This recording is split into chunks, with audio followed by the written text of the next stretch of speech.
Seattle has a way of blurring the edges of the world, turning the vibrant greens of Queen Anne into a smear of charcoal and slate. I stood by the floor-to-ceiling window of my study, watching the mist roll in over the Puget Sound, feeling the weight of the silence in this house. It was my 62nd birthday, a day that should have felt like a milestone of a life well lived, of blueprints turned into steel and glass, of a career as an architect where I mastered the art of making things stand tall. But as I touched the cold glass, all I felt was the structural fatigue of my own soul. Arthur has been gone for 3 years now, and without him the blueprints of my life seemed to have lost their scale. Then there was the knock on the door. It was Madison, my only daughter, my masterpiece. She walked in with that brisk corporate energy that always made me feel a little bit like an outdated model. Behind her was Julian, her husband, with that polished, silver-tongued smile that never quite reached his eyes. They weren't empty-handed. Madison held a box wrapped in silver paper, tied with a ribbon the color of a bruise. She kissed my cheek, a fleeting touch of cold skin, and told me happy birthday, Mum. She said they had found something special, something that suited the woman I used to be. I opened the box, and there it was. The dress. It was emerald silk, so deep and rich it looked like it had been spun from the moss of a rainforest. The fabric felt like liquid against my fingertips, a cool, shimmering river of luxury. Madison told me it was a limited piece from a boutique downtown, something to remind the world that Clara Huntington was still the queen of the Seattle skyline. I remember the way Julian looked at me then, a sharp, calculating glance that I mistook for admiration. He said, "You deserve to look your best tonight, Clara. Everyone who is anyone will be at the restaurant." I felt a surge of warmth, a rare spark of maternal pride. I thought they finally saw me. I thought the distance that had been growing between us, the missed calls and the hurried dinners, was finally closing. I spent an hour getting ready. I put on the pearls Arthur gave me for our 30th anniversary. I brushed my hair until the grey looked like silver threads. And then I stepped into the dress. It clung to me in a way that felt like a second skin, but tighter. As I looked in the mirror, I didn't see a grieving widow or a retired architect. I saw a woman of substance. I saw a mother who was loved. I didn't notice the way the silk seemed to constrict my chest, or how the emerald hue made my skin look slightly paler than usual. I was blinded by the light of my own hope. We arrived at the restaurant, a glass-walled cathedral of fine dining overlooking the dark waters of the bay. My friends were already there. Eleanor, Beatrice, and Margaret. Women I had known since our children were in diapers. Women who had shared my triumphs and my losses. As I walked toward the table, the emerald silk rustling softly, I felt the eyes of the room on me. I felt powerful. I felt seen. Madison took her place at the head of the table, Julian to her right, and for a moment, the world felt balanced again. We ordered expensive wine, and the conversation flowed like the tide. We talked about the old days, about the projects I had built, about the future Madison was carving for herself in the tech world. But then, the atmosphere shifted. It was subtle at first. A whisper at the next table, a lingering look from the waiter. I felt a cold prickle at the back of my neck. Beatrice reached for her wine glass, but her eyes were fixed on my neck. She asked me, "Clara, that is a beautiful dress, but is that a stain on the collar?" I reached up, my fingers trembling, and felt nothing but the smooth silk. But then Eleanor leaned in, her face twisted in a mask of concerned pity. She said, "Oh dear, Clara, I think there is something caught in the lace." I looked down, and my heart stopped. Tucked into the folds of the emerald silk right against my heart, was a glimmer of something that didn't belong to me. A diamond brooch. It was a sunburst of stones, brilliant and unmistakable. I recognized it instantly. It belonged to Mrs. Sterling, the matriarch of one of Seattle's oldest families, who was sitting just 3 tables away. My breath hitched. How could it be there? I felt the heat rise in my cheeks, a burning wave of confusion. I tried to pull it out, but my fingers were clumsy, tangled in the very silk Madison had given me. Before I could speak, before I could explain, Julian stood up. His voice wasn't quiet. It was projected, the voice of a man accustomed to leading meetings. But now it was laced with a performative horror. He said, "Clara, what is that? Is that Mrs. Sterling's brooch?" The restaurant went silent. The clinking of silverware died a sudden death. All eyes were on me. I looked at Madison, expecting her to laugh, to tell them it was a joke, to stand up and shield me with her strength. But she didn't. She looked at me with a cold, detached disappointment that felt like a physical blow. Madison didn't raise her voice. She used that soft, trembling tone she used when she wanted to appear like the victim of a great burden. She said, "Mum, oh no, not again. We talked about this. We talked about the forgetfulness. We talked about the things you've been taking from the shops lately." Julian reached across the table and placed a firm hand on my arm, the emerald silk bunching under his grip. He said to the room, to our friends, to the strangers watching with hungry eyes, "Please, everyone, excuse my mother-in-law. She hasn't been herself lately. The doctors call it a cognitive decline. She doesn't even know what she's doing." The words felt like stones being piled onto my chest. Cognitive decline, forgetfulness, taking things. It was a script, a perfectly rehearsed play, and I was the lead actress who hadn't been given her lines. I looked at Eleanor, at Beatrice, at Margaret. I saw the pity. I saw the way they pulled their handbags a little closer to their bodies.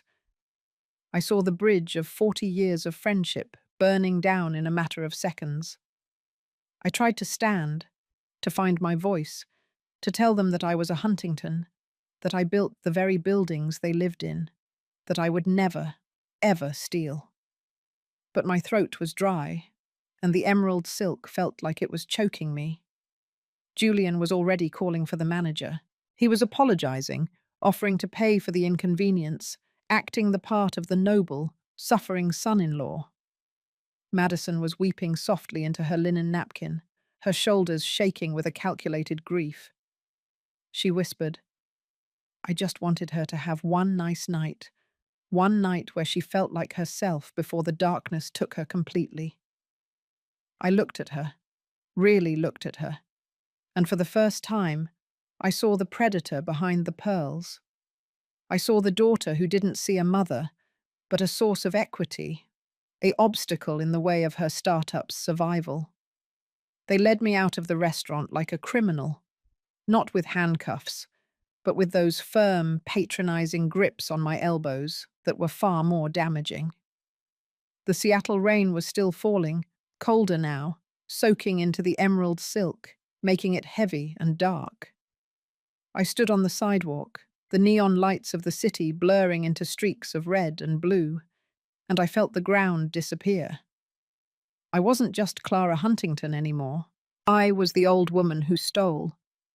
I was the mother who had lost her mind. I was a problem to be managed. As Julian pushed me into the back of their black SUV, he leaned in close to my ear.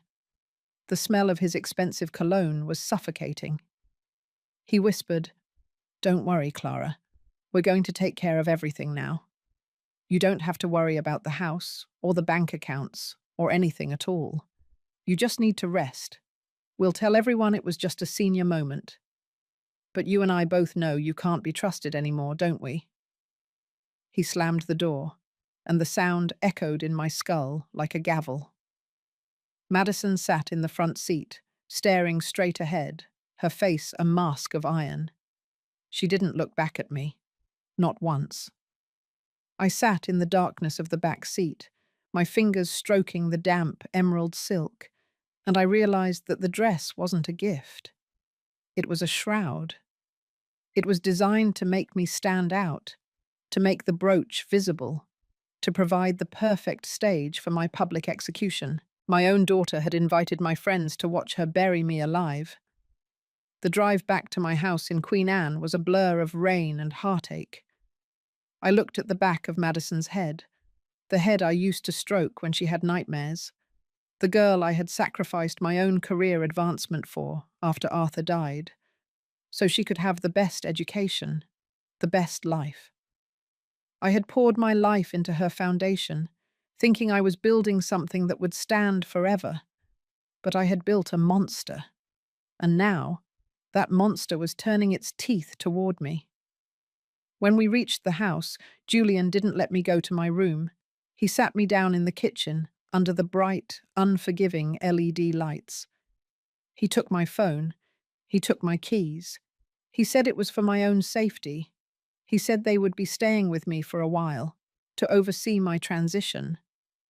Madison finally looked at me, but there was no love in her eyes, only a cold clinical assessment.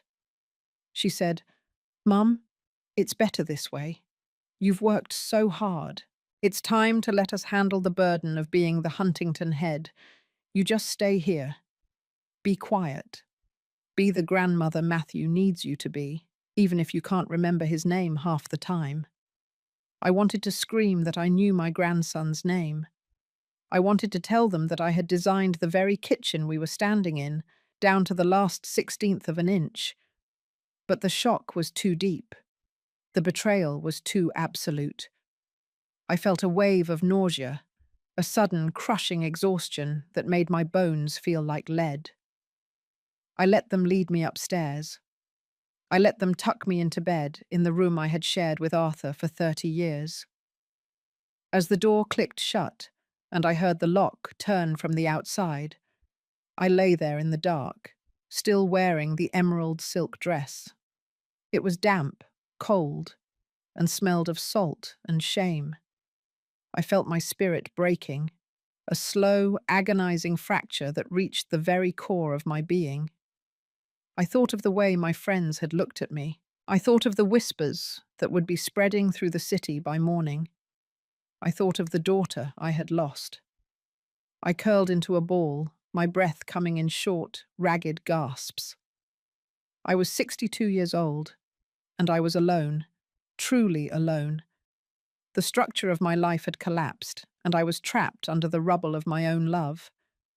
I didn't want to fight. I didn't want to move. I just wanted the rain to wash me away.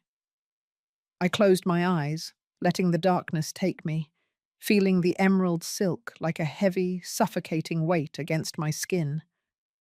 I didn't know then that this was just the beginning of the end.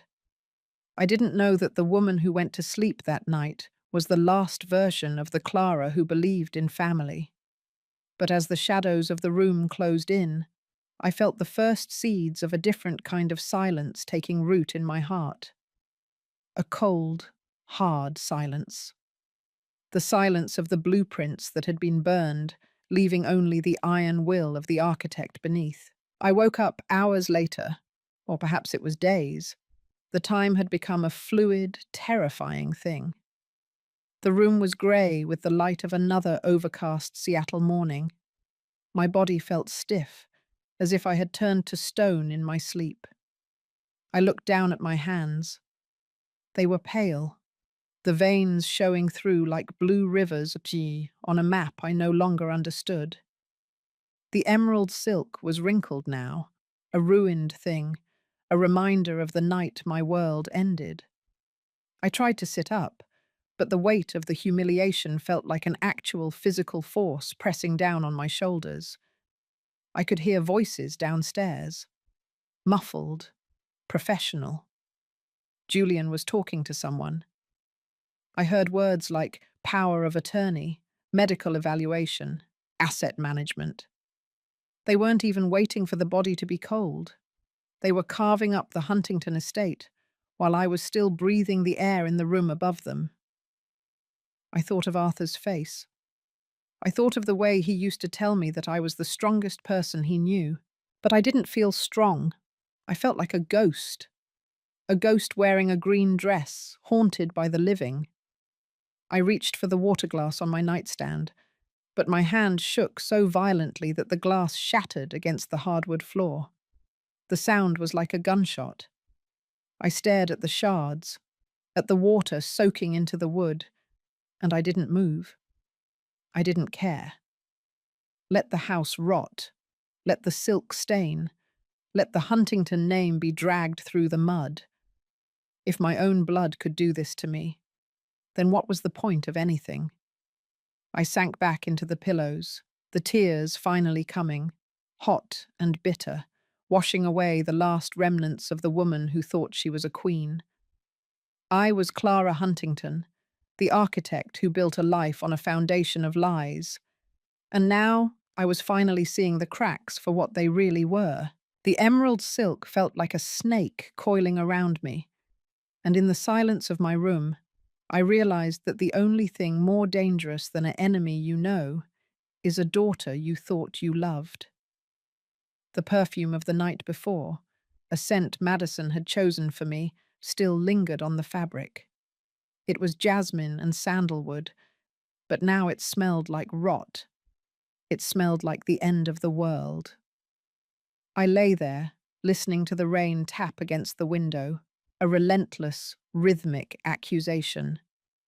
I was 62, and I was broken. The architect had failed, the structure was down, and as the darkness of depression began to pull me into its deep, suffocating embrace, I wondered if I would ever have the strength to look at a blueprint again. I didn't know how I was going to survive the next hour, let alone the rest of my life. The shame was a living thing, eating me from the inside out. Every time I closed my eyes, I saw Mrs. Sterling's shocked face. I heard Madison's trembling, false voice. I felt the emerald silk. I was trapped in a nightmare of my own making, a victim of my own capacity for trust. And as I drifted back into a fitful, trauma-filled sleep, I realized that the hardest thing about betrayal isn't the act itself. It's the realization that the person you would have died for is the person who held the knife. Part 1 ended not with a bang, but with the quiet, devastating sound of a heart finally giving up. The silence of the house had a physical weight to it, a heavy, suffocating blanket that seemed to absorb every sound of my existence. I sat in the armchair by the window in my bedroom, the same place I had watched the sunrise with Arthur for decades. But now the view was obscured by the heavy velvet curtains Madison had installed while I slept. She said the light was too harsh for my delicate state. She said the doctors recommended a sensory-neutral environment to help stabilize my wandering mind. But I knew the truth. They weren't protecting my eyes. They were erasing the world. I was still wearing the emerald silk dress on that first day, or maybe it was the second. Time had become a thick, grey slurry, oozing past without markers. The silk was no longer a river of luxury. It was a cold, wrinkled husk, smelling of the wine I had spilled and the salt of the tears I couldn't stop. I felt like a specimen in a jar, a once vibrant creature pinned to a board for observation. Downstairs, I could hear the rhythmic clicking of Madison's heels and the low, muffled drone of Julian's voice. They were the masters of the house now. I was just the inhabitant of the attic of my own life. Julian came in around noon. He carried a tray with a bowl of greyish oatmeal and a small white paper cup. He didn't look at me as he set it on the nightstand. He looked at the room, his eyes scanning for any sign of rebellion, any crack in the silence he had constructed. He said, "You need to eat, Clara. We have the specialists coming on Thursday to discuss the permanent arrangements. Madison is very upset, you know. She had to take a leave of absence from the firm to manage the fallout from the restaurant. Do you have any idea how much damage you've done to her reputation? I tried to speak, but my throat felt like it was filled with dry sand. I managed to whisper, "I didn't steal it, Julian. You know I didn't." He finally looked at me, a sharp, pitying smile curling his lip. He said, "The evidence says otherwise, Clara. The video from the restaurant, the brooch in your lace, the history of your little episodes. We're just trying to keep you out of jail. If we can prove you're incompetent, the Sterlings might agree not to press charges. We're doing this for you." He pushed the small paper cup toward me. "Take your vitamins," he said. "It'll help with the anxiety." I looked at the little blue pill. I didn't remember being prescribed anything for anxiety. I didn't remember seeing a doctor, but the fog in my head was so thick that I couldn't find the strength to argue. I took the pill. I swallowed the dry oatmeal, and within an hour, the edges of the room began to melt. The patterns on the wallpaper seemed to move, shifting like snakes in the tall grass. The shadows in the corner grew longer, reaching out with dark, spindly fingers. I felt my grip on reality slipping, a slow-motion fall into a well of soft, grey wool. This became the rhythm of my days. Darkness, oatmeal, the blue pill, the muffled voices from below. Madison would come in sometimes, usually in the evening when the shadows were at their most aggressive. She would sit on the edge of the bed and stroke my hair, but her touch felt like ice. She would talk to me about my bank accounts, about the trust funds Arthur had set up, about the deeds to the properties in Bellevue and the vacation home in the San Juans. She said, "It's all too much for you now, Mum. Let me take the burden. Sign the papers so I can protect what's left of the Huntington name before the creditors and the lawyers take it all." I looked at my daughter, the little girl I used to take to the park, the one who used to draw buildings on the back of my old blueprints with crayons. I looked for a flicker of the child I loved, a spark of the woman I thought I had raised. But there was nothing but a cold, hard ambition. She was an architect too, in her own way. She was designing my disappearance. She was building a future where I was just a ghost, haunting the margins of her success. I wanted to tell her that I saw through it. I wanted to scream that Julian was the one who put the brooch in my dress. I remembered a moment, a split second in the restaurant before the wine was poured, when he had leaned over to adjust my collar. His hand had lingered just a beat too long against my chest. But when I tried to form the words, they came out as a jumbled mess. My tongue felt heavy, and the blue pill made the air feel like water. I would stammer, and Madison would sigh, that performative, exhausted sigh that signaled her saintly patience. She would say, "See, you're confused again. You're making up stories. It's the decline, Mum. It's part of the process. Just sign the papers and go back to sleep. Everything will be fine." I began to live in the past because the present was too painful to inhabit. I remembered the day Arthur died. It was a rainy Tuesday, much like every other day in this city. He had been in the garden, planting the winter kale, and he just stopped. I found him there, his face pressed against the dark earth, his hand still clutching a trowel. The grief had been a structural failure, a collapse of the central support of my life. Madison had been so supportive then. She had moved in. She had handled the funeral. She had helped me navigate the maze of probate. I thought it was love. Now, through the fog of the blue pills and the velvet curtains, I realized it was an acquisition. She had been surveying the land, waiting for the right moment to build her own empire on the ruins of mine. The depression was a physical ache, It felt like my blood had been replaced with lead. I stopped bathing. I stopped looking in the mirror. What was the point? The woman in the mirror was a thief, a mad woman, a burden. I lay in bed for hours, watching the dust motes dance in the sliver of light that escaped the heavy curtains. I thought of my friends, Eleanor, Beatrice, Margaret.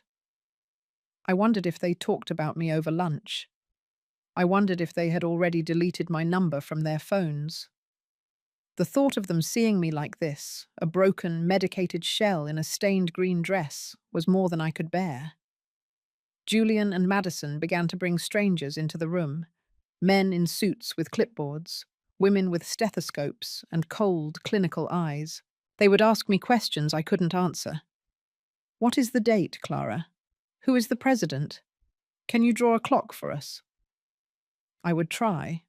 I would really try. But the numbers would run away from me, sliding off the edge of the page like raindrops on a windshield. I would see Julian nodding in the background, a look of profound, staged sorrow on his face. He would whisper to the evaluators, "She was such a brilliant woman once." It's heartbreaking to see her like this. They were building a case, a legal, airtight structure that would seal me away forever. Every missed question was a brick. Every blue pill was the mortar. And Madison was the foreman, overseeing the construction of my tomb. I felt the last of my autonomy being stripped away, like the finish being sanded off an old piece of furniture. I was being prepared for the warehouse. The worst part was the gaslighting. It wasn't just the words. It was the environment. I would leave my glasses on the nightstand, and 10 minutes later they would be on the floor across the room. I would ask for the time, and Julian would show me his watch, but the hands would be set to 3 hours earlier than I knew it was. I would hear a baby crying in the hallway, the sound of my grandson Matthew. But when I opened the door, the hallway would be empty and dark. Madison would say, "Matthew isn't here, Mum. He's at preschool. You must be hearing things." But I knew the smell of his baby shampoo. I knew the sound of his laughter. They were using my love for him as a tool to break my mind. I started to believe them. That was the deepest part of the well. I started to think that maybe I had stolen the brooch. Maybe I had forgotten. Maybe my brain was a house with dry rot, crumbling from the inside out, and Madison and Julian were the only ones brave enough to stay and manage the wreckage. I felt a profound sense of shame, a crushing guilt for being such a burden to my only child. I would apologize to her when she brought me my dinner. I would tell her I was sorry for being so difficult. She would just pat my hand and say, "It's okay, Mum. We're here now. We're in control." I became a ghost in the house I had built. I knew every joist, every beam, every secret corner of this place. I had chosen the marble for the counters and the grain of the oak for the floors. But now, the house felt foreign. It felt like it was rejecting me.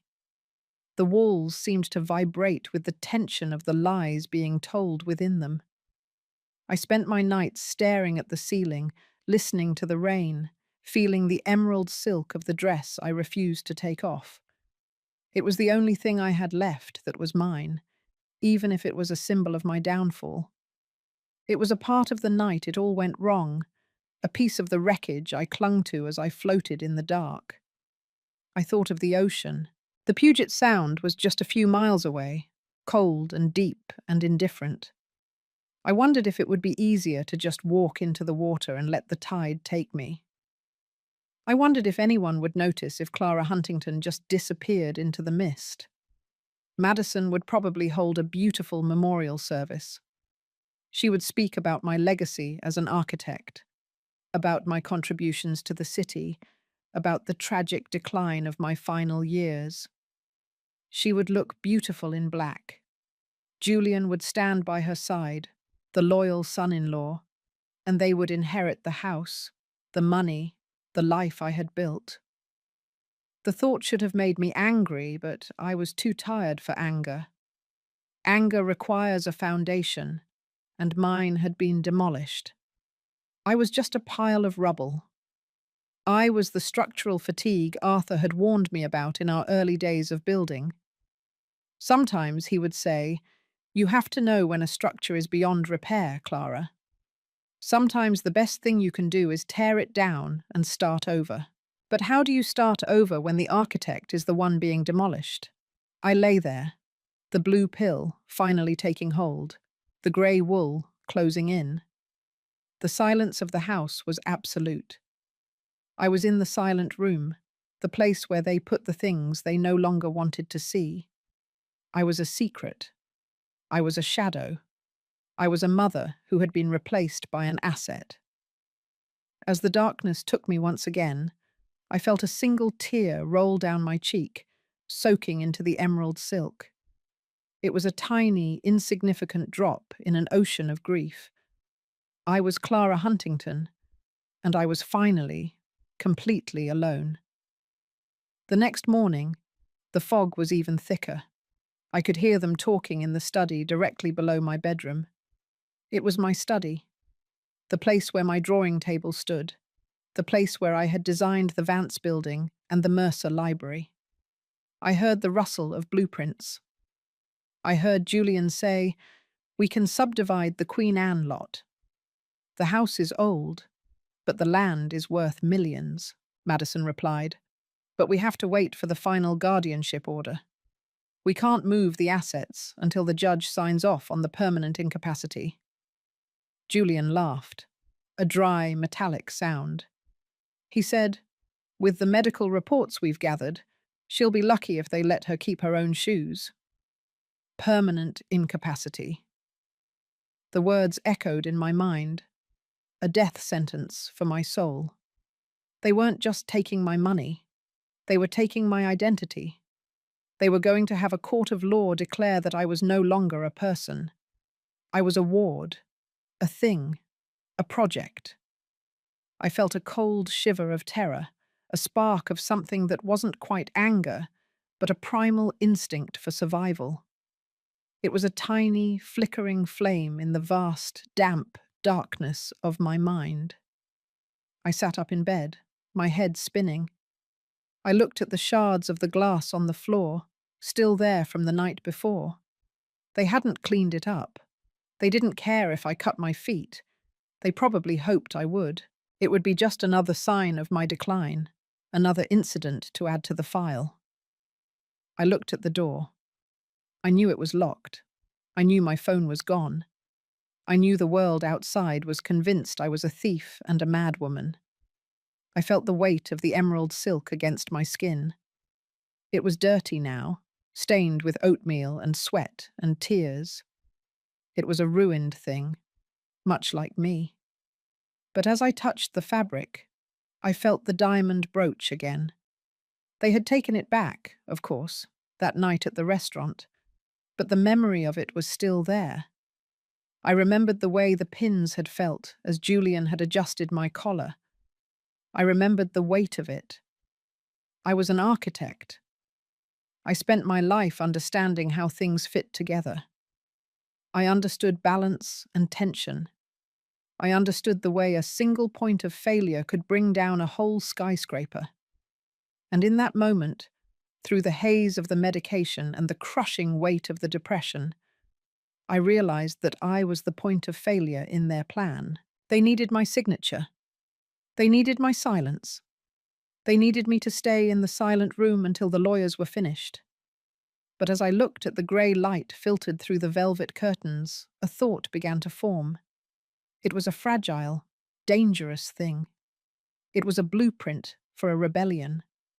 If I was the architect of my own life, then I had to be the one to decide when the structure was truly beyond repair. I wasn't ready to be demolished. Not yet. The blue pill was starting to lose its grip, and for a fleeting, terrifying second, I saw a crack in the wall they had built around me. It was small, just a sliver of the world outside, but it was enough. I am Clara Huntington. I whispered to the empty room. The words were weak, barely a breath, but they were the first words I had spoken that weren't an apology. I am Clara Huntington, and I built this house. The shadows seemed to flinch at the sound of my voice. The silence felt a little less heavy. I didn't have a phone. I didn't have my keys. I didn't have my friends. But I had the iron. Arthur always said I had iron in my blood. And as I lay back down, pretending to be asleep as I heard Julian's footsteps on the stairs, I felt that iron for the first time in months. It was cold. It was hard. And it was starting to burn. The door opened, and Julian walked in, the blue pill and the grey oatmeal ready. He smiled that polished, hollow smile. He said, "Time for your vitamins, Clara. It's going to be a long day. We have the lawyers coming over to finalize the paperwork. We need you to be rested." I looked at him, and for the first time, I didn't see a protector. I saw a target. I saw the flaw in the design. I took the pill. I swallowed the oatmeal. I closed my eyes and let the grey wool take me. But this time, I didn't fall. I waited. I waited in the dark, a silent architect in a ruined dress, starting to draw a new set of plans in the silence of my own heart. Part 2 ended not with surrender, but with the quiet, terrifying sound of a mind starting to wake up in the middle of its own nightmare. The blue pill sat on my tongue, a tiny, bitter weight that promised another 12 hours of grey wool and melting walls. Julian was standing over me, his hands on his hips, watching for the swallow. I had mastered the art of the fake gulp, a subtle contraction of the throat that I had practiced in the dark hours of the night. As soon as he turned to pick up the oatmeal tray, I tucked the pill into the deep, dry pocket between my cheek and my gum. I watched his back, the expensive fabric of his suit shimmering in the dim light of the room. He was so confident in my fragility. He was so certain that he had successfully demolished the structural integrity of my mind. When the door clicked shut and I heard the lock turn, I waited. I waited for the silence to settle, for the rhythm of the house to shift into its afternoon lull. I spat the pill into a tissue I had hidden under the mattress. It was a small, blue witness to my rebellion. I felt the fog starting to lift, the edges of the room sharpening like a photo coming into focus. For the first time in weeks, the walls stayed still. The shadows retreated to the corners where they belonged. I sat up, my head clear, the architect in me finally waking up from a long, drugged sleep. I looked at the room. It was no longer my sanctuary. It was a site survey. I began to analyze the space with the clinical detachment I used to bring to a construction zone. The velvet curtains were held by heavy iron rods. The door was solid oak, but the hinges were old. I looked at the floor, at the shards of glass I had avoided for days. I realized then that my depression had been their greatest tool. My grief had been the scaffolding they used to build my prison. But love was a variable I had removed from the equation. Madison was no longer my daughter. She was a liability. Julian was no longer family. He was a trespasser. I spent the next few hours moving with a ghost-like silence that only the truly desperate can achieve. I knew where every floorboard creaked. I knew how to breathe so the air didn't vibrate. I searched the room, looking for anything they had missed. They had taken my phone, my laptop, my car keys. They had stripped me of my digital identity. But they had forgotten about the old world. In the back of my closet, tucked inside a shoebox filled with Arthur's old letters, was a small silver transistor radio. I turned the dial, the static a comfort in the silence. I found a local news station. I heard the date. I heard the weather report. I was back in the stream of time. Then I heard them downstairs. The voices were sharper now that my ears weren't muffled by the grey wool. Julian was in the study. My study. I heard the sound of a drawer being forced open. I heard him say, "The offshore accounts are tied to her biometric data. We need her signature on the physical transfer forms before the end of the month." Madison's voice was tired, edged with a frantic energy I hadn't heard before. She said, "The investors are pulling out, Julian. The startup is a black hole. If we don't get the Huntington liquid assets by Friday, the board will call for a full audit. We'll lose the house, the firm, everything." Julian's voice was cold. "We won't lose anything, Maddie. She's already halfway to the warehouse. We just need to keep her sedated for the final evaluation. The judge likes a tidy case. A senile old woman who can't remember her own name is a very tidy case. Just stay the course." The betrayal didn't hurt this time. It felt like a cold wind blowing through a hollow building. I realized that Madison's tech firm, the one I had been so proud of, was a house of cards. She hadn't been building a future. She had been burning through a legacy. And Julian was the one holding the torch. They didn't hate me. They were just pragmatic. They were using the resources available to them. And I was the largest resource they had. I began to plan. I needed a way out, but I couldn't just run. I was a 62-year-old woman in a stained emerald dress with a record for theft and a medical file that said I was losing my mind. If I walked out the front door, they would have me back in handcuffs within an hour. I needed to be more than a victim. I needed to be an architect. I needed to build a case that was stronger than their lies. I spent the next 3 days pretending to be worse than I was. I would stammer more. I would let the oatmeal dribble down my chin. I would stare at the wall for hours when Madison came in. I watched her look at me with a mixture of guilt and relief. She wanted me to be gone so she didn't have to look at what she was doing. I gave her what she wanted. I gave her the ghost. But underneath the facade, I was working.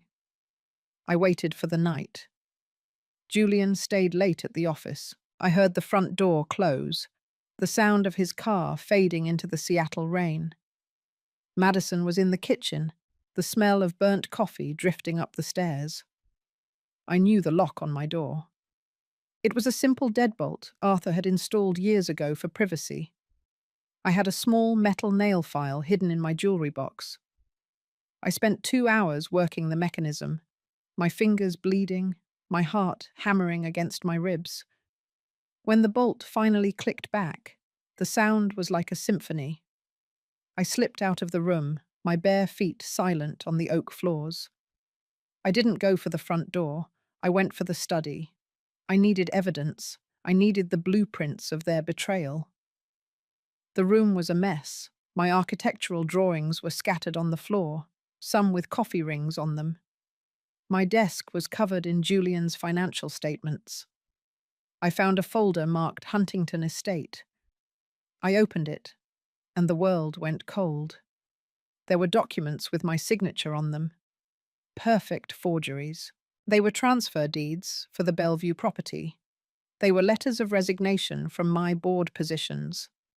There was a draft of a will that left everything to Julian Thorne in the event of Madison's death. He wasn't just planning to take my money. He was planning to take hers, too.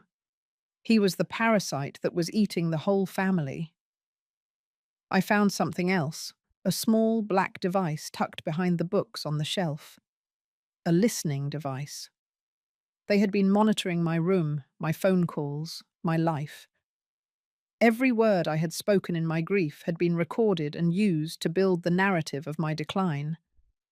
I felt a surge of cold, pragmatic fury. They had used my own house against me. I needed to contact someone outside their circle of influence. I thought of my friends, but I knew the bridge was burned. I thought of the police, but Julian had the medical reports. Then I remembered Marcus Vance. Marcus was a lion of the Seattle legal world. I had designed the Vance building for him 10 years ago. We had spent months arguing over the load-bearing walls and the height of the atrium. He was a man who respected structure. He was a man who understood that a building was only as strong as its foundation.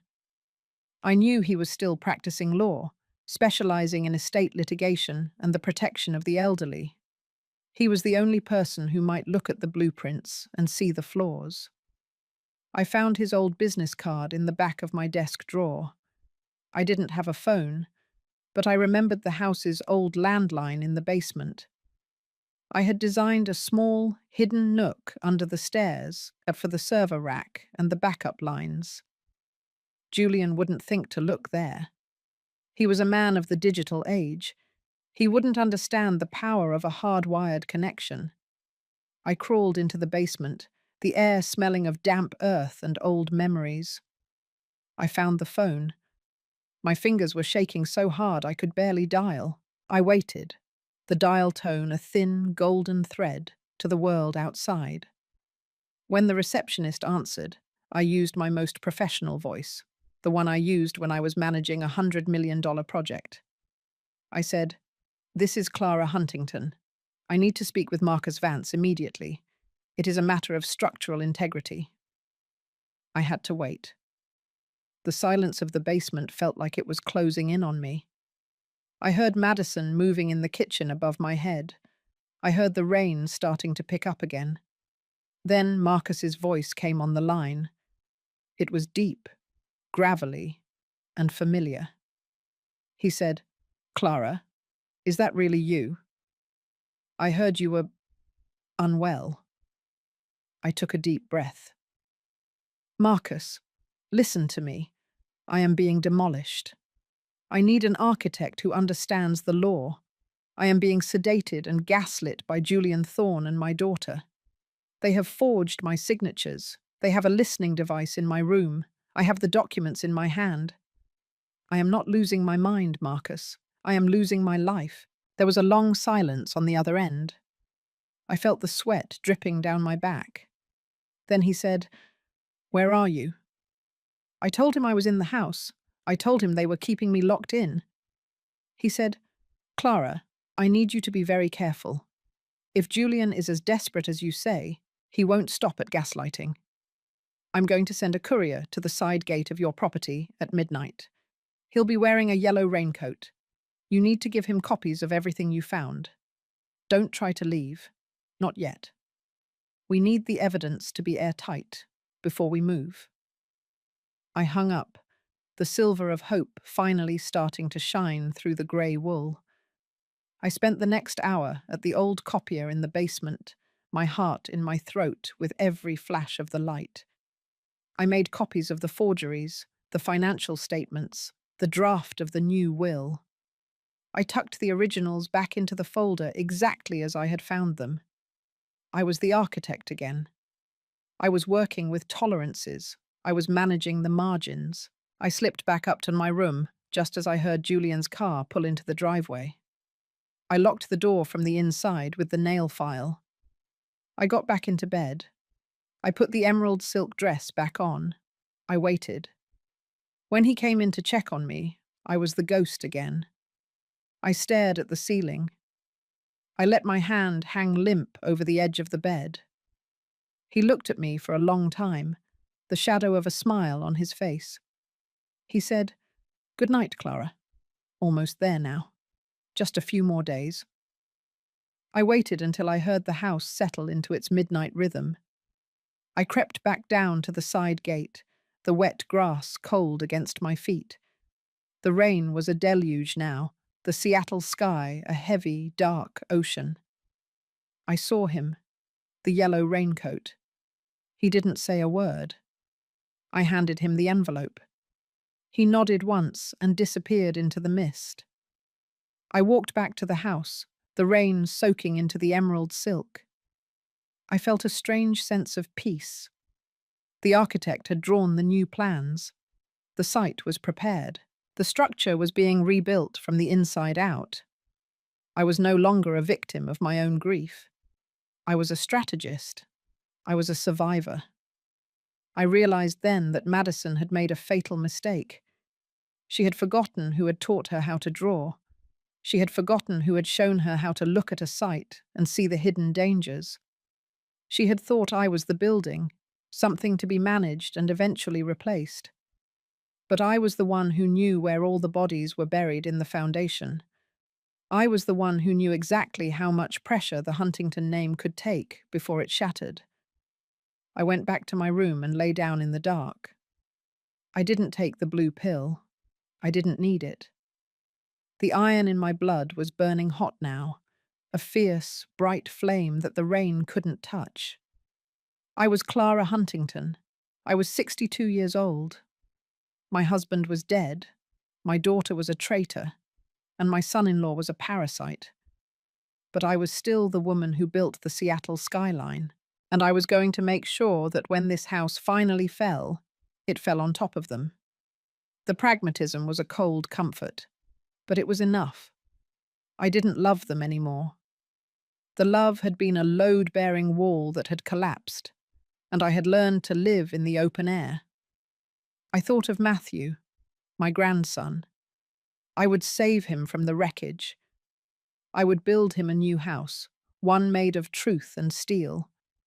As I drifted into a natural, drug-free sleep, I felt the emerald silk dress against my skin.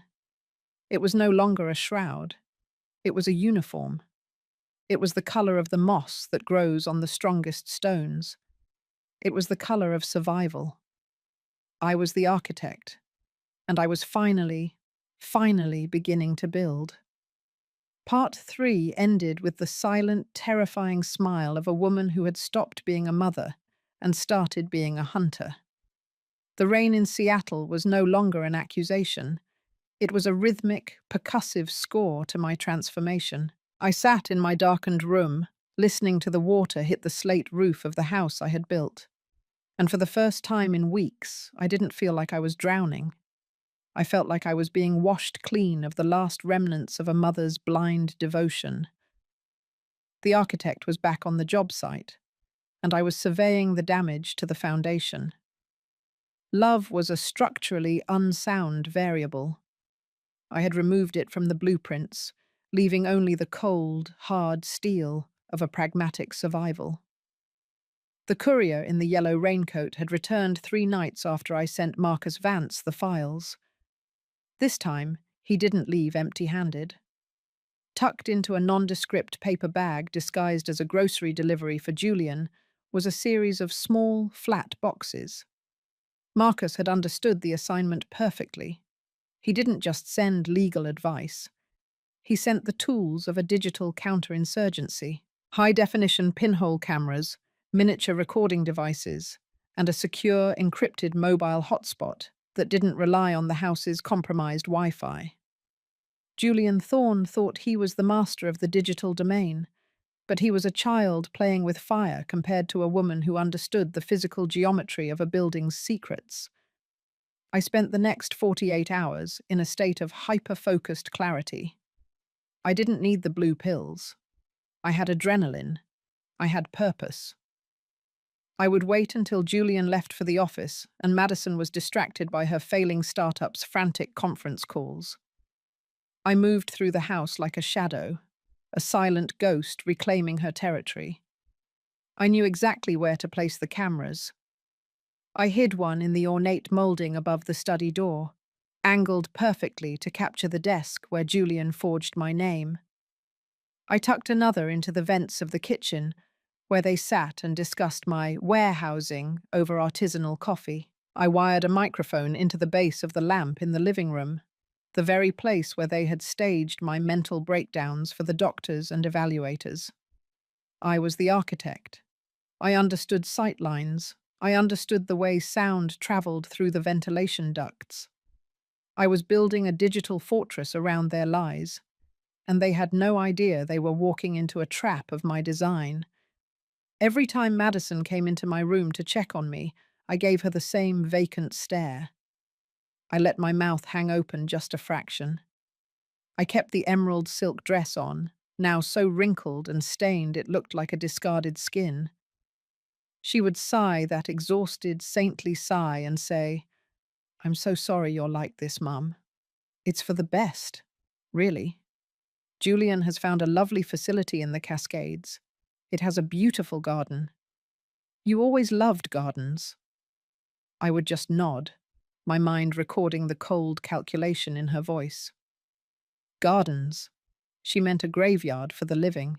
I watched her through my own eyes, but also through the lens of the camera I had hidden in the teddy bear Matthew had left in my room. I was recording her guilt. I was archiving her betrayal. It was no longer an emotional wound. It was a data point. It was evidence for the structural failure of her character. The blue pills were stacking up in the tissue under my mattress. I had enough now to put an elephant to sleep. I looked at the pile of chemicals and felt a strange sense of power. They thought they were sedating a woman. They were actually fueling a hunter. The fog in my head had completely cleared, replaced by a crystalline logic.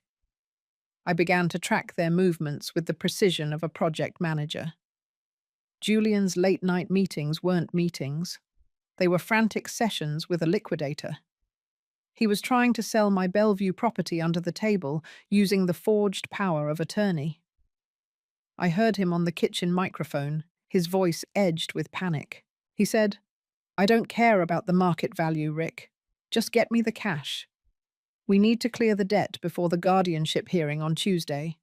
If the judge asks questions, we'll just say we're consolidating her assets for her long-term care." Madison's responses were getting shorter, sharper. The stress of the lies was starting to show in the structural integrity of her own mind. She said, "Julian, what if she wakes up? What if she has a lucid moment in front of the court-appointed evaluator?" Julian's reply made the iron in my blood burn white-hot. He said, "She won't wake up, Maddie. I'll make sure the dosage is increased on Monday night. She'll be a vegetable by the time the judge sees her. It's the kindest thing to do, really. A dignified exit. The kindest thing." I sat in my armchair, the emerald silk rustling as I leaned forward to check the encrypted tablet Marcus had smuggled in. The video feed was crystal clear. I watched Julian Thorne, the man my daughter had chosen over her own mother, calmly discussing my chemical lobotomy. I felt a surge of cold, pragmatic satisfaction. I had it. I had the intent. I had the conspiracy. I had the blueprints for their destruction. I contacted Marcus through the landline in the basement at midnight. I said, "Marcus, the load-bearing walls are starting to buckle. I have the recordings." He said, "Clara, it's enough. We have more than enough.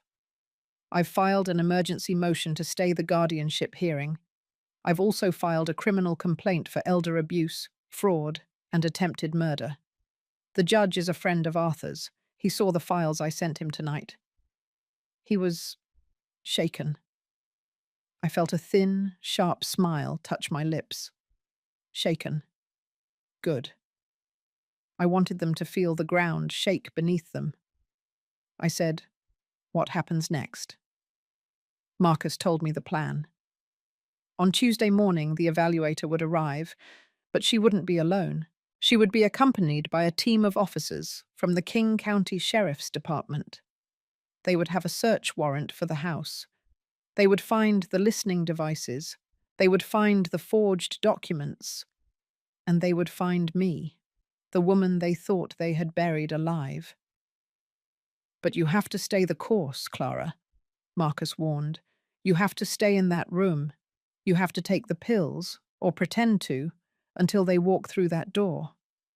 If Julian suspects anything, if he sees a change in your behavior, he might act faster than we can." I understood tolerances. I understood the importance of staying within the design parameters. I went back to my room and lay down in the emerald silk dress. I felt like an actor waiting for the curtain to rise on the final act of a long, tragic play. I listened to the rain. I listened to the silence of the house. I listened to the muffled sound of my daughter's laughter from the floor below, a sound that used to bring me joy, but now sounded like the rasp of a saw against a support beam. Sunday was the hardest day. Madison came in with Matthew, my grandson, the only person in this house who still saw me as a person. He ran to the bed and tried to climb up, but Madison pulled him back. She said, "Be careful, Matthew. Grandma isn't feeling well. She's very sick in her head. She needs quiet." Matthew looked at me with his big, brown Huntington eyes, eyes that were so much like Arthur's. He said, "But I want to show Grandma my building blocks." "Look, Grandma, I built a tower." I looked at the tower of plastic blocks. It was red and blue and yellow, wobbly but standing. I wanted to pull him to my chest. I wanted to tell him that Grandma was the best architect in the city and that she was going to build him a world where people told the truth. But I couldn't. I had to stay in character. I let my eyes stay glassy. I let my hand remain limp. I felt a piece of my heart break off and fall into the dark. But I didn't let it show. I was the architect, and I was working with a rigid set of specifications. Madison took him away, her voice soft and poisonous. "Come on, sweetie. Grandma needs to rest. We're going to find her a nice place with a big playground for you to visit." She didn't see the camera in the teddy bear's eye recording her every word.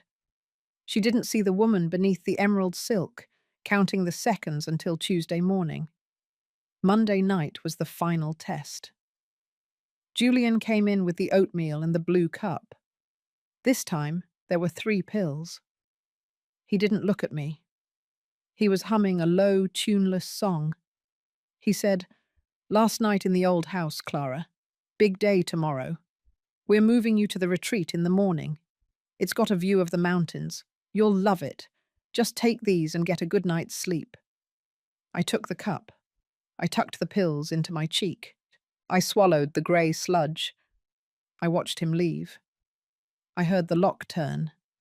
Then I spat the pills out and washed my mouth with the water from the vase of dead roses Madison had forgotten to remove. I didn't sleep. I sat in the armchair and watched the rain wash over the city. I looked at the skyscrapers I had helped build, their lights twinkling in the dark like beacons. I thought of Arthur. I thought of the legacy we had tried to create. I realized that the Huntington name was never about the buildings. It was about the integrity of the people who inhabited them. And I was the only one left with any iron in my foundation. I spent the night reviewing the plan. I checked the camera feeds on the tablet one last time. I watched Julian and Madison drinking wine in the kitchen, celebrating their victory. They were talking about the vacation they would take after the guardianship was finalized. They were talking about the yacht Julian wanted to buy. They were so small, so petty, so incredibly fragile in their own arrogance. They had built their future on a foundation of sand, and they had no idea the tide was coming in. As the sun began to rise over the Cascade Mountains, turning the Seattle sky into a smear of bruised purple and cold gold, I felt a strange sense of calm. I wasn't afraid. I wasn't depressed. I was pragmatic. I was an architect at the end of a long, difficult project. I was ready to hand over the keys. I stood up and walked to the mirror. I looked at the woman in the emerald silk dress. She was thin, her skin pale, her hair a wild tangle of silver. But her eyes were clear. Her eyes were hard. She was the woman who had survived the demolition. She was the woman who was about to walk out of the rubble. I heard the first car pull into the driveway at exactly 8 o'clock. Then another. Then a third. I heard the doorbell ring. I heard Julian's voice, the polished, hollow tone he used for visitors. He said, "Good morning. You must be the evaluators. Please, come in. My mother-in-law is upstairs. She's had a very difficult night. She's quite sedated." I heard the footsteps on the stairs. Not the 2 people I expected, but a crowd. A heavy, purposeful march. I went to the bed and lay down, folding my hands over my chest, pulling the emerald silk around me like a shroud. I closed my eyes. I waited for the lock to turn. When the door opened, I didn't move. I heard Madison gasp. I heard Julian say, "Please be quiet. She's very fragile." Then I heard a voice I hadn't heard in years, but would know anywhere. A voice that sounded like justice. "This is the King County Sheriff's Office.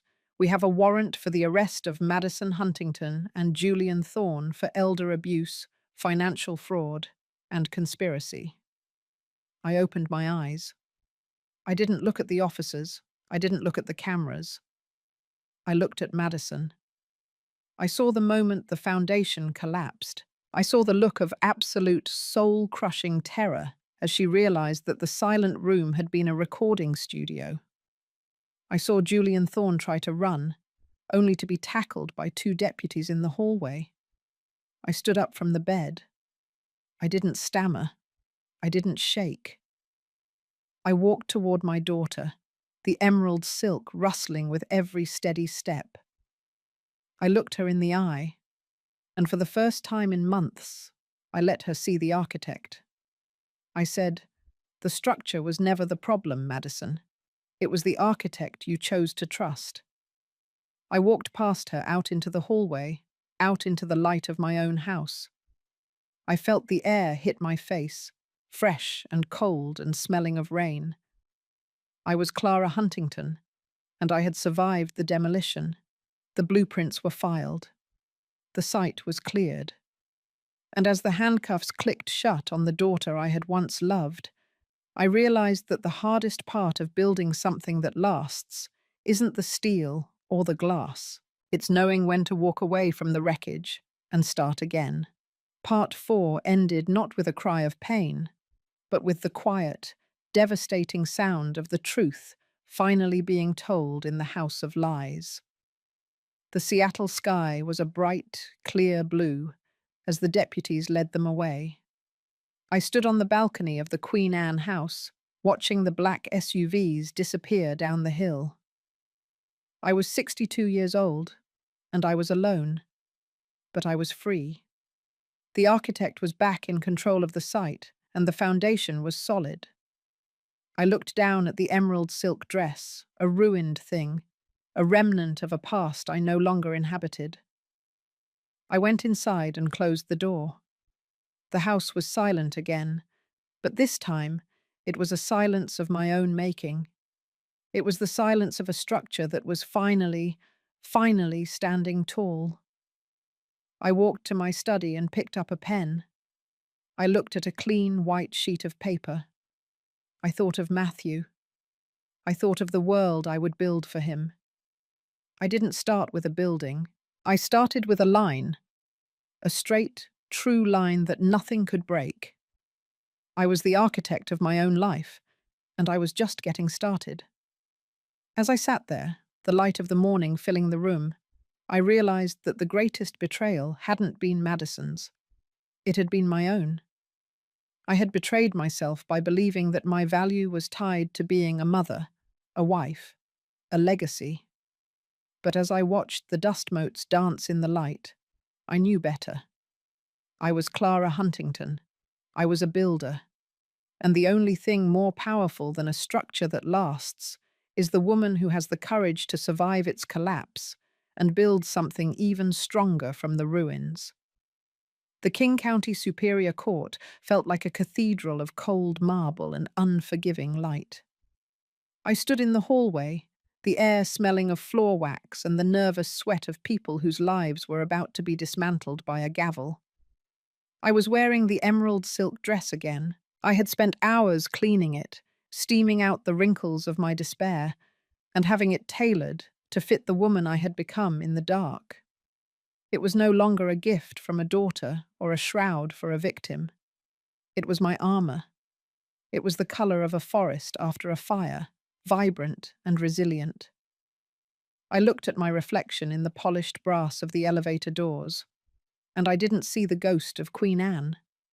I saw the architect, who was about to conduct a final site inspection. Marcus Vance stood beside me, his presence a solid, load-bearing pillar. He didn't say much. He just adjusted his silver silk tie and checked his watch. He said, "Are you ready to show them the foundation, Clara?" I looked at the heavy oak doors of the courtroom and nodded. I told him, "I've been calculating the stress loads for weeks, Marcus. It's time to see where the structure snaps." We walked inside, the sound of my heels on the stone floor a steady, rhythmic declaration of my existence.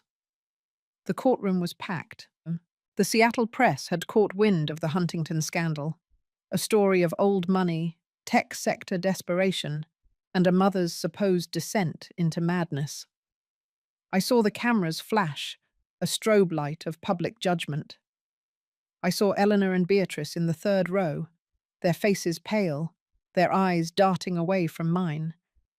They were part of the audience for my execution, and now they were witnesses to my resurrection.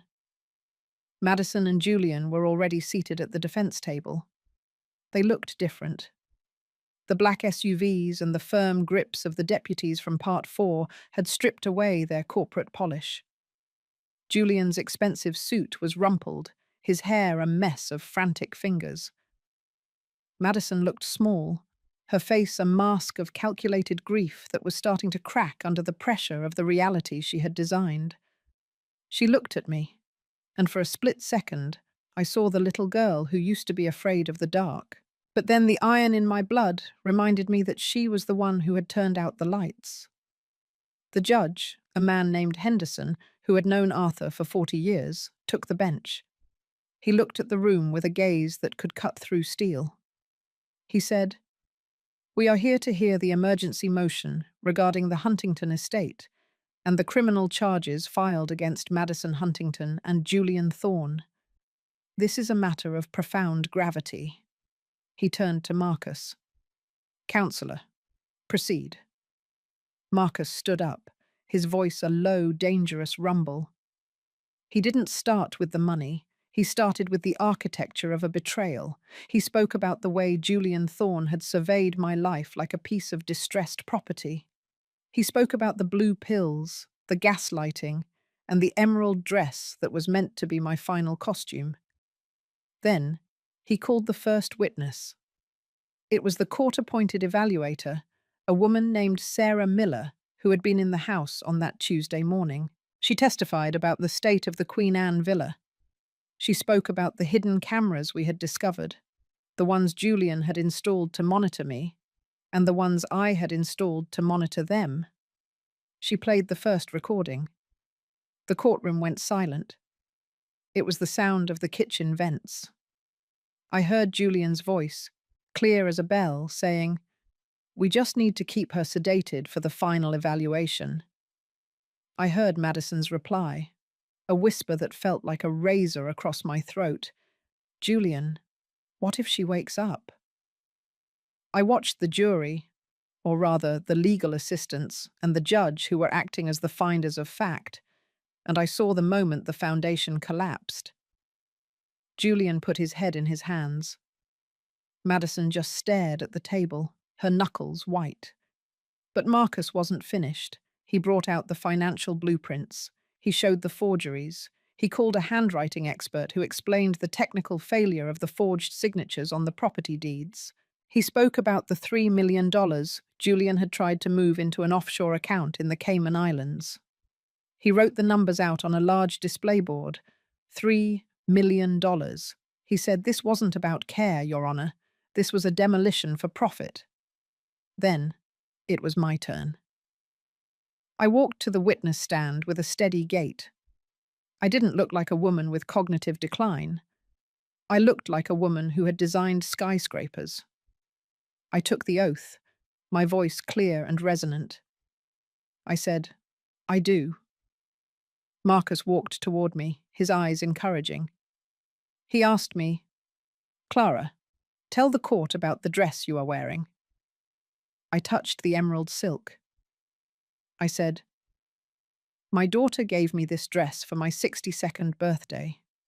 She told me it was a symbol of my status. But Julian Thorne, used it as a stage. He tucked a diamond brooch into the lace and told the world I was a thief. He used my grief for my late husband as the mortar for a prison. They fed me medications that weren't mine. They tried to erase the person I have been for 62 years so they could pay off the debts of a failing startup and a gambling addiction. Madison stood up then, her voice a shrill, desperate shriek. She yelled, "She's lying! She's manipulative! She's always been like this, controlling everything!" The judge slammed his gavel, a sound that echoed like a structural failure. He said, "Sit down, Mrs. Huntington, or you will be removed." I looked at my daughter. I said, "I am not controlling you, Madison. I am just holding you accountable to the laws of this country. You thought I was a building to be subdivided, but I am the architect, and I know exactly how much weight you can carry before you break." The cross-examination by Julian's lawyer was a desperate attempt to find a crack in my testimony. He asked me about my memory. He asked me about the night at the restaurant. He asked if I was sure I hadn't simply forgotten taking the brooch. I looked him in the eye, and I didn't blink. I said, "I have the blueprints for the Sterling estate in my office. I know exactly where the security cameras are in that restaurant because I consulted on the renovation 5 years ago. I didn't steal that brooch. I was framed by the man sitting to your left. And I have the video from the molding in my study to prove it." We played the video. It was grainy, but unmistakable.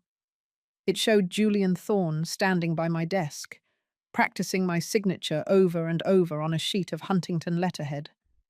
It showed him taking the sterling brooch out of a velvet pouch and whispering to Madison, "This will be the final blow, Maddie. Once she's accused of theft, no one will believe a word she says about the money." The silence that followed was absolute. It was the silence of a grave. Julian Thorne looked like a man who had just watched his own execution.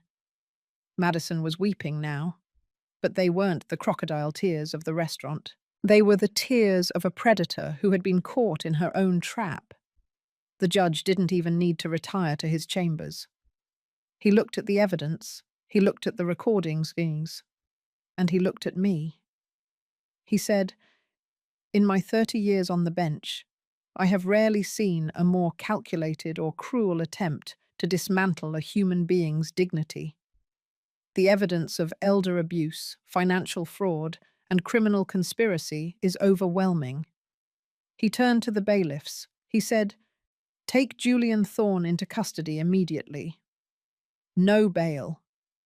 He turned to Madison. He said, "Madison Huntington, you are a disgrace to your father's name and your mother's love. I am issuing an immediate injunction freezing all your assets. You will be taken into custody pending a formal indictment for your role in this conspiracy." The handcuffs clicked shut. The sound was the same as it had been in my kitchen, but this time the metal wasn't for me. I watched the deputies lead them away. Julian was shouting about his lawyers, about his connections, about how this was a mistake. Madison just looked back at me one last time. Her eyes were empty. There was no daughter left in there, only the wreckage of a life built on greed.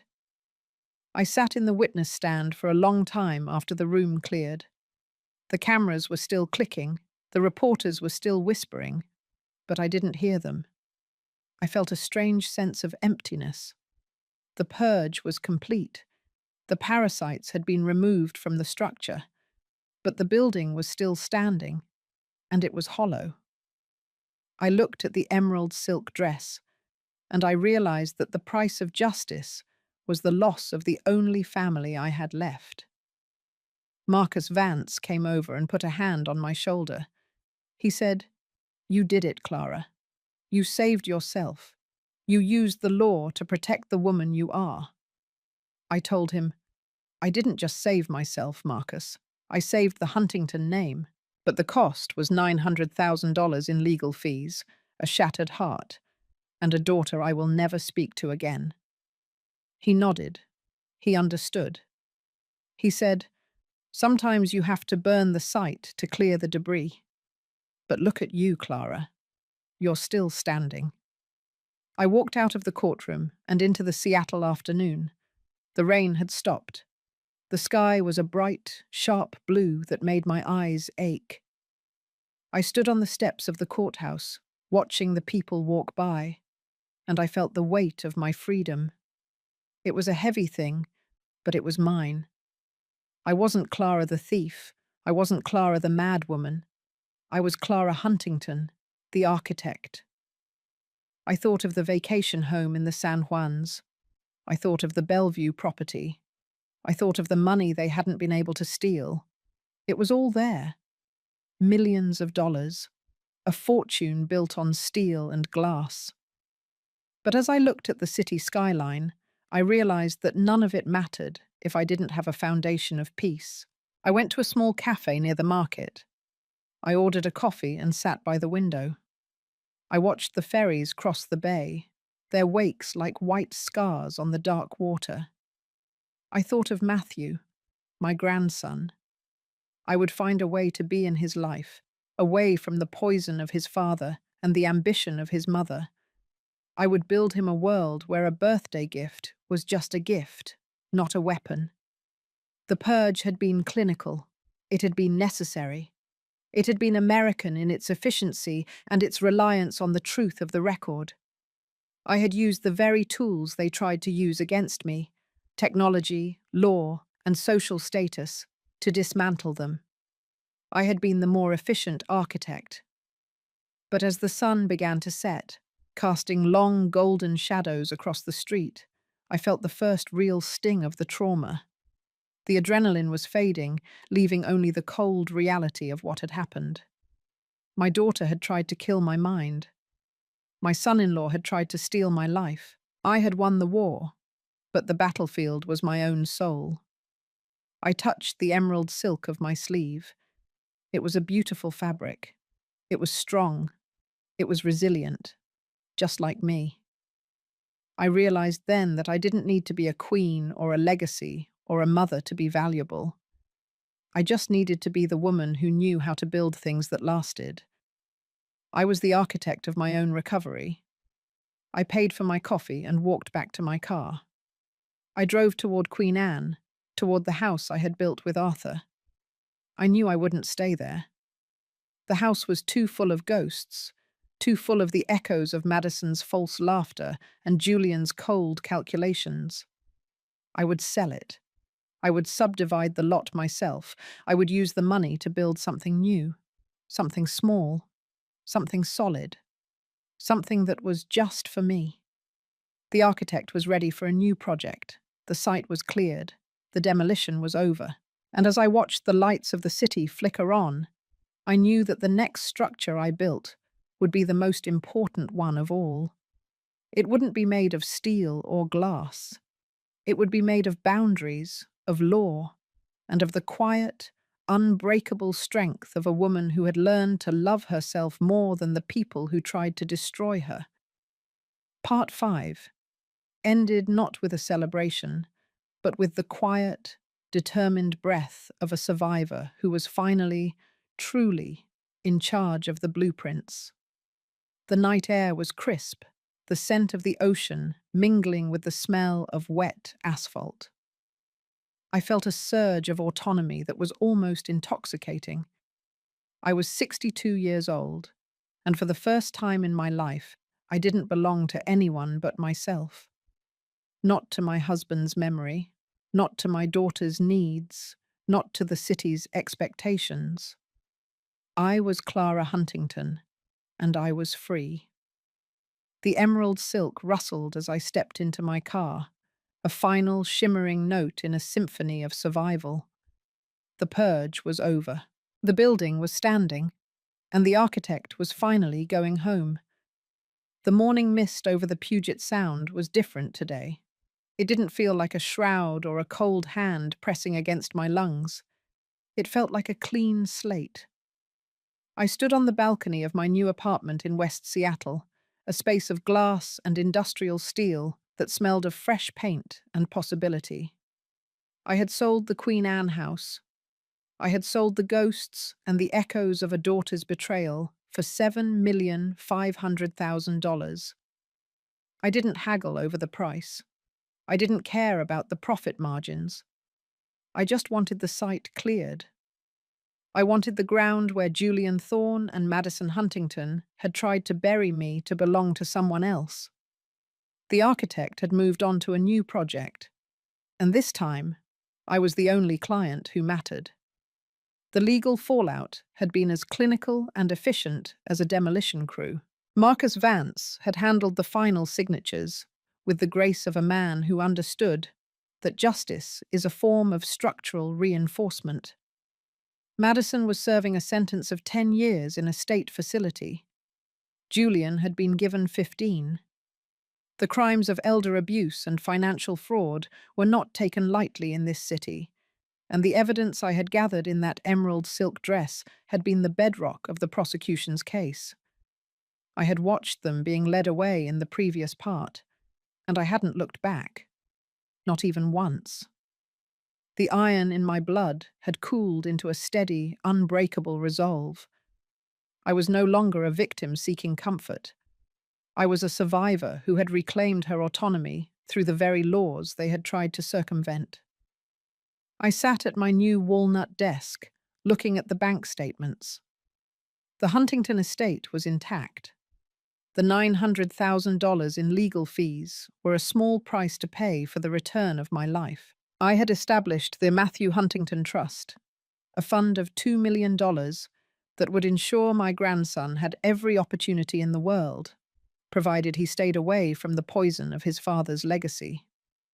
I had arranged for shared custody with Julian's sister, a woman who lived in a quiet town in Oregon and had no desire for the Seattle spotlight. We had reached an agreement that was practical and shielded the boy from the wreckage of his parents' choices. The law had provided the boundaries that love had failed to maintain. A scent of cedar and sea salt drifted through the open window. It triggered a memory, but for the first time in months, the memory didn't hurt. I remembered a summer 30 years ago, when Madison was a toddler, and Arthur was still building his first firm. We were on a boat near the San Juan Islands, and the world felt like it was made of gold and blue. I realized then that I could hold on to that gold without being burned by the fire that followed. The betrayal didn't erase the love I had once felt, but it had certainly changed the nature of the relationship. I had learned that blood is not a guarantee of loyalty. I had learned that a family is only as strong as the integrity of its individual members. And when the integrity fails, the structure must be abandoned for the safety of those who remain. I walked to the closet and looked at the emerald silk dress one last time. It was hanging there, perfectly cleaned and pressed, a shimmering green ghost. I had thought about burning it. I had thought about throwing it into the deep, dark waters of the bay. But as I touched the smooth fabric, I realized it was more than a reminder of a bad night. It was the skin I had shed to become the woman I was now. It was the uniform of my awakening. I folded it carefully and placed it into a box. I would donate it to a charity that helped women re-enter the workforce after domestic trauma. It was a beautiful dress, and it deserved to move on, just as I had. The silence in my new home was a luxury. It wasn't the suffocating silence of the room where I had been sedated. It was the quiet of a mind that had finally stopped apologizing for its own existence. I spent my afternoons at the Seattle Public Library, the very building I had helped design decades ago. I sat in the atrium and watched the light move across the geometry of the walls. I saw the people using the space I had created, and I felt a profound sense of purpose. My legacy wasn't Madison Huntington. My legacy was the steel and stone that gave people a place to learn and grow. I was a builder, and I was still building. I had reconnected with Beatrice and Eleanor, but the bridge was different now. We met for lunch at a small bistro, far away from the restaurant of that fateful night. They apologized, their voices full of the shame of having believed the lies of a younger generation. I accepted their apologies with a polite, pragmatic distance. I understood that they were human and that Julian's performance had been masterful. But the intimacy we once shared was gone, replaced by the cautious respect one gives to a survivor. I didn't need them to be my world anymore. I had found my own center of gravity. One evening, a letter arrived from the prison. It was from Madison. I looked at the envelope for a long time, the familiar handwriting a sharp prick against my skin. I didn't open it. I knew what it would contain. It would be a mixture of blame, desperation, and the hollow promises of a predator who had run out of prey. I walked to the kitchen and dropped the letter into the shredder. The sound of the blades was a final, mechanical closure. I didn't owe her my attention. I didn't owe her my forgiveness. I had given her a life, and she had tried to take mine. The account was closed. I felt a surge of energy, a lightness in my step that I hadn't felt since Arthur died. I began to work on a new project, a pro bono design for a shelter for elderly victims of abuse. I spent my nights at my drawing table, the blueprints of a new sanctuary taking shape under my hands. I used everything I had learned about security, sight lines, and the need for hidden strength. I was building a fortress for those who had been told they were invisible. I was using my pain as the raw material for someone else's safety. It was the most important work of my life. I thought of the woman I had been in part 2, the broken ghost who stared at velvet curtains and waited for a blue pill. That woman was dead.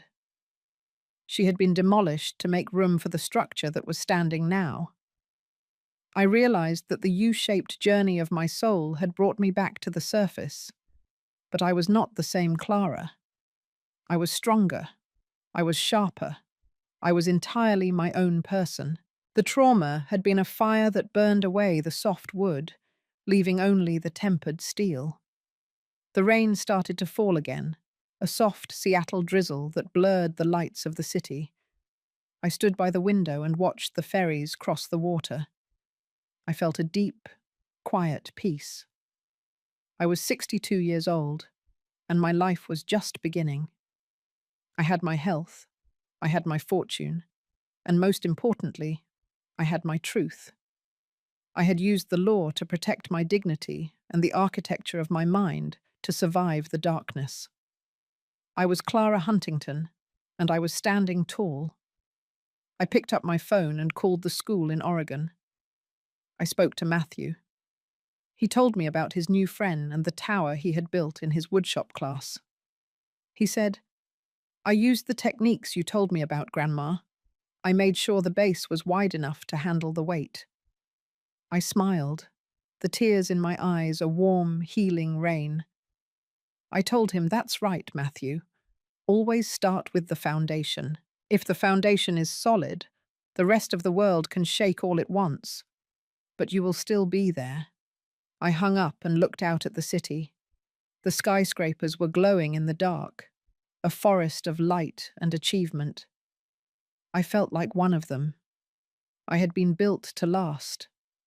I had survived the earthquake of betrayal and the landslide of grief. I had cleared the site and built something new. I was the architect of my own rebirth, and the blueprints were perfect. As I prepared for bed, I realized that the greatest lesson of the emerald dress wasn't about the cruelty of others. It was about the resilience of the self. It was about the power of standing up and saying, "I am here, and I matter. I am not a legacy to be managed or a burden to be stored. I am a living, breathing woman with a voice and a will." And as I closed my eyes, I didn't see the shadows. I saw the horizon. I saw the light of a new day, and for the first time in a very long time, I was ready for it. The architect was home, and the structure was finally complete. The journey was long, and the cost was high.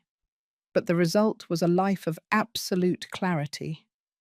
I had walked through the fire and come out with a soul made of iron. I had learned that the only person who can truly define your value is you. And as the rain tapped gently against the glass, a rhythmic, peaceful lullaby, I knew that I was exactly where I was supposed to be. I was Clara Huntington, and I was free. Forgiving oneself is the final, most essential brick in the foundation of recovery after a profound betrayal. For a long time, I blamed my own heart for being too open, my own eyes for being too blind to the monster growing in my own home. I felt the shame of a mother who had failed to see the cracks in her child's character. But true light only returns when you realize that your capacity to love was never a flaw. It was a strength that others tried to weaponize. Reclaiming my narrative meant acknowledging the trauma without letting it become my identity.